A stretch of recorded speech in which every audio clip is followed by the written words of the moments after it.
Hello শিক্ষার্থী বন্ধুরা, এই পর্বে আমরা ইউনিট 1 লেসন 7 এর লেটস প্র্যাকটিস শিখব।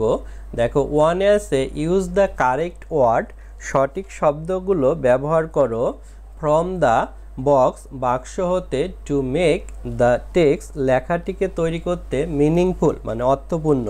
অর্থাৎ নিচে একটি লেখা আছে, এই লেখাকে অর্থপূর্ণ করতে এখানে এই বক্সের শব্দগুলো আমাদের ব্যবহার করতে বলছে। বক্সের শব্দ আছে স্কুল মানে বিদ্যালয়, ক্লাস শ্রেণী, ফ্যামিলি মানে পরিবার, আর লিভস মানে বাস করা। দেখো the girls name is Jerin, মেয়েটির নাম Jerin. She is in class 3, সে তৃতীয় শ্রেণীতে পড়ে। এখানে ক্লাস লিখেছি, ক্লাস এখানে ছিল। Her school is Mohanpur government primary school, তার বিদ্যালয় হয় মোহনপুর সরকারি প্রাথমিক বিদ্যালয়, এখানে আমরা স্কুল নিয়েছি।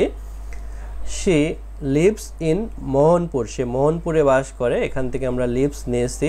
She lives with her family, সে তার পরিবারের সাথে বাস করে, আমরা ফ্যামিলি নিয়েছি।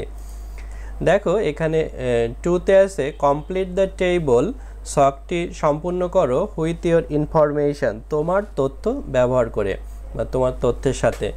দেখো আমার তথ্য দিয়েছি, নেম নাম হচ্ছে দীপ্ত, এজ 8 লিখেছি, ক্লাস 3, স্কুলস নেম বিদ্যালয়ের নাম, আমি যে বিদ্যালয়ে পড়তাম ক্লাস 3-তে, মহেশপুর গভর্নমেন্ট প্রাইমারি স্কুল, অর্থাৎ মহেশপুর সরকারি প্রাথমিক বিদ্যালয়।